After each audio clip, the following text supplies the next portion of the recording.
Hello guys ជំរាបសួរអ្នកគ្នាជួបគ្នាម្ដងទៀតជាមួយនឹងវីដេអូថ្មីយើងជាបន្តហើយចំពោះវីដេអូមួយនេះគឺខ្ញុំនឹងនិយាយតាក់ទងទៅនឹងប្រធានបទមួយដែលខ្ញុំចង់និយាយយូរមកហើយប៉ុន្តែខ្ញុំអត់មានពេលធ្វើហើយប្រធានបទដែលខ្ញុំនឹងលើកយកមកនិយាយនៅថ្ងៃនេះគឺតាក់ទងទៅនឹងបទពិសោធន៍នៃការប្រឡងឌីប្លូមរបស់ខ្ញុំហើយចំពោះវីដេអូមួយនេះផងដែរគឺខ្ញុំនឹងផ្ដោតសំខាន់ទៅលើវិធីសាស្ត្រនៃការទន្ទឹងមេរៀនរបស់ខ្ញុំដើម្បីធ្វើវីដេអូមួយនេះងាយស្រួលក្នុងការយល់ទៅដល់អ្នកនរគ្នាខ្ញុំនឹងបែងចែកវីដេអូមួយនេះទៅជា3ផ្នែកធំៗដែលអ្នកទាំងអស់គ្នាអាចមើលឃើញនៅលើអេក្រង់បានដែលខ្ញុំមិនអាចទេគឺខ្ញុំសង្ឃឹមថាអ្នកគ្នានឹងអានឲ្យខ្លួនឯងបានហើយអញ្ចឹងជាកិច្ចចាប់ផ្ដើមខ្ញុំក៏សូមណែនាំខ្លួនឯងសិនបើអ្នកទាំងអស់គ្នាដែលស្គាល់ខ្ញុំបាទឈ្មោះហៀងហើយខ្ញុំគឺជាសិស្សថ្នាក់ទី9នៃវិទ្យាល័យហ៊ុនសែនសេរីភាពដែលមានទីតាំងនៅក្នុងក្រុងតាខ្មៅហើយចំពោះសម័យប្រឡងឌីប្លូមរបស់ខ្ញុំវិញគឺនៅថ្ងៃទី15វិច្ឆិកាឆ្នាំ2021ហើយនីតិដែលខ្ញុំបានគឺនីតិល្អដែលនេះគឺជាផុសតាមផ្ទាល់គឺខ្ញុំចង់និយាយមួយដែរតទៅទៅនឹងការប្រឡងឌីប្លូមបើអ្នកទាំងអស់គ្នាអត់ដឹងទេការប្រឡងឌីប្លូមគឺវាអត់មាននីតិ A នីតិ B នីតិ C ទេគឺមានតែនីតិល្អបង្គាមជ្ឈុំហើយនឹងដូចជាធ្លាក់យកតែម្ដងអញ្ចឹងនេះគឺជាចំណុចមួយដែលទោះបីខ្ញុំផ្ទាល់ពេលប្រឡងគឺខ្ញុំអត់ដឹងដែរតែឥឡូវគឺខ្ញុំសង្ឃឹមថាអ្នកទាំងអស់គ្នានឹងដឹងអញ្ចឹងនេះគឺជាប្រវត្តិគំរូសង្ខេបរបស់ខ្ញុំហើយមុននឹងឈានទៅដល់ចំណុចទី2គឺខ្ញុំចង់បញ្ជាក់អ្នកនរគ្នាផងដែរថាតិចនិចក៏ដូចជាអ្វីដែលខ្ញុំនឹងនិយាយនៅក្នុងនេះវានឹងមិនធ្វើឲ្យអ្នកទាំងអស់គ្នាអាចថាប្រឡងជាប់នោះទេបើអ្នកទាំងអស់គ្នាអត់ខំរៀនតែខ្លួនឯងយ៉ាងណាមិញគឺខ្ញុំដូចជាបានឃើញហើយក្រសួងគេតម្លាក់ថ្ងៃប្រឡងមកទៀតហើយតែខ្ញុំមិនបានចូលមើលទេប៉ុន្តែខ្ញុំនឹងដាក់រូបនៃกระดาษហ្នឹងនៅលើអេក្រង់ដើម្បីឲ្យអ្នកគ្នាមើលម្យ៉ាងទៀតគឺកុំភ័យតទៅនឹងការប្រឡងទោះបីសល់6ខែឥឡូវទាំងសល់មួយខែសល់មួយខែក្តីសល់3ខែ4ខែ5ខែអីគឺកុំខ្វល់អាភ័យខ្ញុំគិតថាអ្នកគ្នាអាចធ្វើបានព្រោះមិត្តភក្តិខ្ញុំវាមើលមិនរៀនតែមួយអាទិត្យវាប្រឡងបានទេល្អដែរហ្នឹងអញ្ចឹងកុំភ័យអីប៉ុន្តែត្រូវតែខំរៀនខ្ញុំគិតថាខ្ញុំបាននិយាយច្រើនឥឡូវយើងចូលមកដល់ចំណុចសំខាន់នៃវីដេអូនេះវិញគឺនឹងនិយាយតាក់ទងទៅនឹងវិធីសាស្ត្រដែលខ្ញុំទិញមេរៀនអញ្ចឹងចំពោះខ្ញុំផ្ទាល់គឺខ្ញុំបានទិញមេរៀនហ្នឹងខ្ញុំគិតថាខ្ញុំបានបែងចែកវាជា3ដំណាក់កាលមានទី1គឺ6ខែមុនប្រឡង1ខែមុនប្រឡងហើយនិង2អាទិត្យមុនប្រឡងអញ្ចឹងចំពោះ6ខែមុនប្រឡងគឺសម្រាប់ខ្ញុំផ្ទាល់ទេវិធីសាស្ត្រដែលខ្ញុំប្រើគឺខ្ញុំចាប់ផ្ដើមមើលមេរៀនទិញដែលក្នុងនោះរួមមានដូចជាប្រវត្តិជីវៈផែនដីភូមិសិលធម៌ហ្នឹងគឺខ្ញុំចាប់ផ្ដើមមើលវាដើម្បីមើលឲ្យយល់ទៅទេខ្ញុំអត់ទិញទេពេល6ខែហ្នឹងអញ្ចឹងដោយសារតែខ្ញុំនិយាយទៅចំណុចហ្នឹងគឺខ្ញុំនឹងនាំអ្នកគ្នាទៅកន្លែងមួយយ៉ាខ្ញុំអត់ដឹងថាខ្ញុំ edit ចេញអត់ទេតែយ៉ាងណាមិញគឺកន្លែងមួយនេះគឺជាកន្លែងដែលខ្ញុំចង់បង្ហាញអ្នកគ្នាហើយកន្លែងមួយនេះផងដែរមួយនេះផងដែរគឺជាកន្លែងខ្ញុំអង្គុយដើម្បីទិញមេរៀនច្រើនជាងគេតាំងពី6ខែមុនប្រឡងមកហើយការដែលខ្ញុំទិញមេរៀនរហូតដល់6ខែមុនប្រឡងហ្នឹងវាមានជាការទិញមេរៀននេះគ្រាន់តែជាការអានយល់6ខែមុនប្រឡងហ្នឹងក៏ដោយសារតែខ្ញុំគិតថាខ្លួនឯងគឺអត់សូវយល់មេរៀនមកទេតកតងទៅនឹងភូមិប្រវត្តិជីវៈផែនដីអីហ្នឹងដែលត្រូវតម្រូវឲ្យខ្ញុំត្រូវមើលមេរៀនឲ្យយល់ឲ្យបានច្រើនជាងមុនអញ្ចឹងហើយទើបខ្ញុំមើលមេរៀនតាំងពី6ខែមុនប្រឡងហ្នឹងមកអញ្ចឹងខ្ញុំគិតថាខ្ញុំមានតែប៉ុណ្្នឹងទេឥឡូវយើងទៅកន្លែងយើងវិញឥឡូវគឺយើងបានត្រឡប់មកវិញហើយឥឡូវយើងចូលទៅដល់ផ្នែកមួយទៀតគឺ1ខែមុនប្រឡងអញ្ចឹងចំពោះ1ខែមុនប្រឡងគឺខ្ញុំចាប់ផ្ដើមយកនៅមេរៀនដែលខ្ញុំមើលឲ្យយល់កាលពី6ខែមកហ្នឹងគឺខ្ញុំចាប់ផ្ដើមយកវាមកបង្កើតជាសំណួរដើម្បីឆ្លើយខ្លួនឯងហើយម្យ៉ាងទៀតគឺខ្ញុំចាប់ផ្ដើមធ្វើនៅលំហាត់ផ្សេងដូចជាគណិតរូបគីមីដែលភាគច្រើនគឺខ្ញុំធ្វើយកមកវាចេញពីសៀវភៅក៏ដែលសៀវភៅទាំងអស់ហ្នឹងគឺខ្ញុំនឹងដាក់នៅលើអេក្រង់ដែលអ្នកគ្នាអាចមើលឃើញបានម្យ៉ាងទៀតគឺខ្ញុំចាប់ផ្ដើមរកនៅចំណុចខ្សោយរបស់ខ្លួនឯងមួយខែមុនប្រឡងហ្នឹងគឺលក្ខណៈថាខ្ញុំដើរស្ទាបស្ទង់ខ្លួនឯងថាខ្ញុំអន់នៃគេជាងគេហើយខ្ញុំខ្លាំងនៃគេជាងគេដើម្បីឲ្យខ្ញុំបែងចែកនៅពេលវេលាបានម្យ៉ាងទៀតនិយាយតែតទៅនឹងការបែងចែកពេលវេលាខ្ញុំក៏ចង់អ្នកទាំងអស់គ្នាបង្កើតនៃការភាគរៀនមួយផងដែរទៅដើម្បីឲ្យយើងមានគោលដៅនៃការរៀនរបស់យើងអញ្ចឹងយើងចូលមកដល់2អាទិត្យមុនការប្រឡងចំពោះ2អាទិត្យមុនការប្រឡងសម្រាប់ខ្ញុំផ្ទាល់គឺខ្ញុំនៅតែរៀនតាក់ទងទៅនឹងกระดาษសំណួរដែលខ្ញុំបានបង្កើតខ្លួនឯងក៏ដូចជាกระดาษសំណួរដែលអ្នកគ្រូលោកគ្រូគាត់បានឲ្យយើងដើម្បីមើលត្រៀមប្រឡងឌីប្លូមហើយម្យ៉ាងទៀត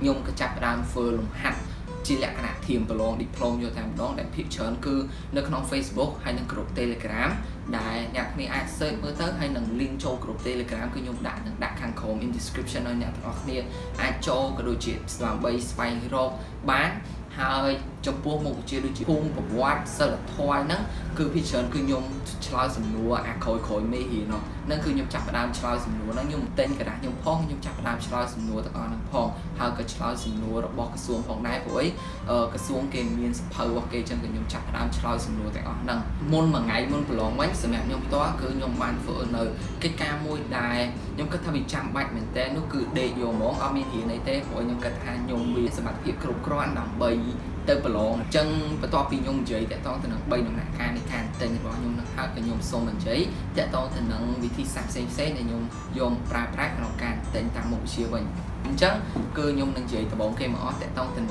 ងគណិតវិទ្យាដូចដែលយើងបានដឹងមកហើយថាគណិតវិទ្យាវាមាន2បេក្ខគណិតធរណីមាត្រខ្ញុំខ្លាំងបេក្ខគណិតខ្ញុំសោយធរណីមាត្រចាក់ពីរហ្នឹងវាចេះអញ្ចឹងគឺនៅពេលដែលមុនប្រឡងហ្នឹងគឺខ្ញុំបុកធរណីមាត្រមែនតើម្យ៉ាងទៀតគឺលោកគ្រូខ្ញុំគឺគាត់បរៀនធរណីមាត្រច្រើនហើយធ្វើឲ្យខ្ញុំមានចំណេះដឹងតាក់ទងទៅនឹងធរណីមាត្រច្រើនហើយយ៉ាដូចខ្ញុំបាននិយាយអញ្ចឹងគឺខ្ញុំធ្វើចាប់ផ្ដើមធ្វ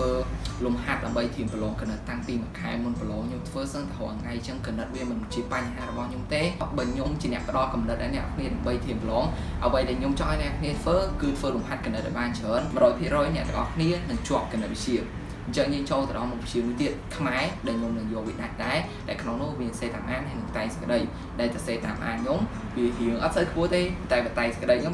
ពេលចោះធ្លាក់យកហ្មងអញ្ចឹងក៏ខ្ញុំចាប់ផ្ដើមបុកតែសេចក្តីផងដែរគឺខ្ញុំចាប់ផ្ដើមខំនិយាយតែសេចក្តីតែដូចខ្ញុំនិយាយអញ្ចឹងបានវីដេអូមុនគឺខ្ញុំធ្លាប់និយាយថាគ្រូខ្មែរខ្ញុំកាលហ្នឹងក៏ល្អគាត់បរៀនគម្រោងបរៀនអីធ្វើឲ្យយើងយល់តែតទៅនឹងប្រធានច្រើនដែលមុនពេលប្រឡងគឺខ្ញុំលែងភ័យតែតទៅនឹងតែសេចក្តីអីអញ្ចឹងចំពោះខ្ញុំសម្រាប់មុខវិជ្ជាខ្មែរខ្ញុំចង់ឲ្យអ្នកគ្នាខិតខំធ្វើម៉េចសេតែសេចក្តីរៀនទៅសេ3ថ្ងៃមួយមួយអាទិត្យមួយឬប្រហែលទៅដើម្បីមុនពេលប្រឡងថាយើងអាចធ្វើបានយើងចូលមកដល់មុខវិជ្ជាមួយទៀតគឺភូមិប្រវត្តិហើយនឹងសិលធម៌ពលរដ្ឋអញ្ចឹងខ្ញុំក្តោបវា3នៅចូលគ្នាអញ្ចឹងសម្រាប់ខ្ញុំ3មុខវិជ្ជាហ្នឹងអ្វីដែលរបៀបខ្ញុំបានទិញផ្ទាល់គឺខ្ញុំយកមេរៀនខ្ញុំបានរៀនធៀមកាលពី6ខែហ្នឹងយកមកចងក្រងជាសំណួរបន្ទាប់មកគឺយើងអាចរៀនឆ្លើយឬអ្នកគ្នាអាចចូលរួមជាមួយមិត្តភ័ក្តិដើម្បីឆ្លើយសួរគ្នាទៅវិញទៅមកផងដែរខ្ញុំក៏ធ្លាប់បានធ្វើវិធីសាស្ត្រហ្នឹងដែរហើយខ្ញុំគិតថាវាល្អខ្លាំងមែនទែនហើយវាធ្វើឲ្យខ្ញុំចាំសំណួរផងដែរแล้วយើងចូលទៅដល់មុខវិជ្ជាពីរទៀតគឺផែនដីនិងជីវៈដែលខ្ញុំនឹងក្រោបវាជាពីរដែរអញ្ចឹងវាស្តៀងទៅនឹងមុខវិជ្ជាភូមិប្រវត្តិដែរគឺខ្ញុំចាប់ដើមរៀបក្រងជាសំណួរប៉ុន្តែអានេះគឺខុសគេព្រោះគឺខ្ញុំត្រូវចំណាយពេលដើម្បីស្ដាប់វីដេអូនៅក្នុង YouTube ដើម្បីយល់មេរៀនកាន់តែច្រើនមែនតើទៅនឹងភូមិប្រវត្តិគឺយើងគ្រាន់តែត្រូវតែញចាំទេប៉ុន្តែតកតងទៅនឹងជីវៈផែនដីនេះផងដែរគឺយើងត្រូវយល់មេរៀននៅជ្រៅជ្រះតែមែនតើអញ្ចឹងគឺខ្ញុំត្រូវចំណាយពេលរបស់ខ្ញុំត្រូវស្ដាប់វីដេអូនៅក្នុង YouTube ទៀតដើម្បីអាចមានចំណេះដឹងបន្ថែមទៀតយល់មេរៀនកាន់តែច្រើនអញ្ចឹងពេលប្រឡងគឺយើងមានអារម្មណ៍ថាងាយស្រួលជាងមុនហើយចំពោះមុខវិជ្ជាមួយទៀតគឺមុខវិជ្ជាអង់គ្លេសដែលខ្ញុំអត់មានបានមើលអីដើម្បីធៀបប្រឡងអង់គ្លេសនោះទេប៉ុន្តែយ៉ាគឺវាស្រួលទេខ្ញុំអាចនិយាយថាវាស្រួលទេវាយើងចេះ grammar ដូចជា past simple present simple វាចេញស្រួលទេហើយ writing ក៏ស្រួលដែរដូចជាសាលាខ្ញុំតាមខ្ញុំចាំដូចជាចេញតាក់ទងទៅនឹង write about your school ដូចអញ្ចឹងឯងប្រហែលប៉ុន្តែខ្ញុំគិតថាវាស្រួលទេបើចូលទៅដល់ផ្នែកទី3និយាយតាក់ទងទៅនឹងរបស់ខ្ញុំគិតថាវាមានប្រយោជន៍អញ្ចឹងខ្ញុំយក tips មួយដែលខ្ញុំបានប្រើ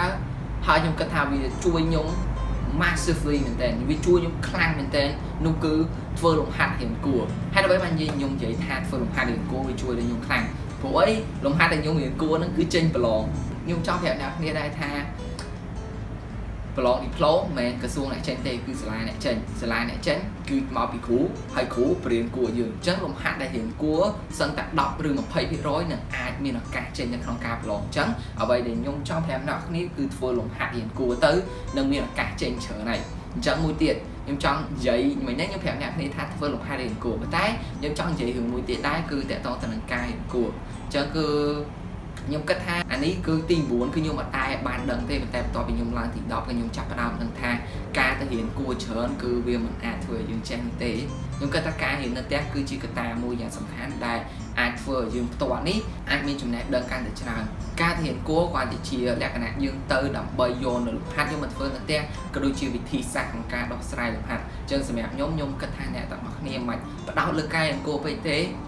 ប៉ុន្តែយើងត្រូវចំណាយពេលក្នុងការរៀនខ្លួនឯងនៅផ្ទះឬក៏រៀនជាក្រុមជាមួយមិត្តភ័ក្តិឲ្យបានច្រើនទៅដើម្បីឲ្យលក្ខណៈថា វាល្អជាងការទៅរៀនគួរហើយម្យ៉ាងទៀតរបស់ខ្ញុំគិតថាវាមានប្រយោជន៍ដែរនៅពេលដែលចិត្តដងឯប្រឡងឌីប្លូមខ្ញុំចង់ឲ្យអ្នកនរគ្នាឈប់លេងហ្គេមសិនឈប់សិនហើយប្រាប់ខ្លួនឯងថាមើលជីវិតគឺខ្ញុំប្រឡងឌីប្លូមបានតែម្ដងទេអញ្ចឹងគឺឈប់ហ្គេមសិនមកខំរៀនប្រឡងឌីប្លូមទៅហើយដល់ពេលដែលយើងប្រឡងបាននីតិល្អយកនីតិល្អទៅអួតប៉ាម៉ាក់យើងហើយចាំយើងមកលេងហ្គេមវិញអញ្ចឹងគឺខ្ញុំចង់ប្រាប់អ្នកនរគ្នាអញ្ចឹងហើយម្យ៉ាងទៀតទោះបីសោះពេលម៉ានក៏ដោយគួរតែខំរៀនខ្ញុំគិតថាវីដេអូមួយនេះក៏បានមកដល់ទីបញ្ចប់ដែរហើយខ្ញុំសង្ឃឹមថា content ក៏ដូចជាអ្វីៗដែលខ្ញុំនឹងនិយាយនៅក្នុងវីដេអូមួយនេះនឹងជួយទៅកាន់អ្នកទាំងអស់គ្នាហើយខ្ញុំហៀងសូមអរគុណនិងជម្រាបលា and I'll see you guys in the next video bye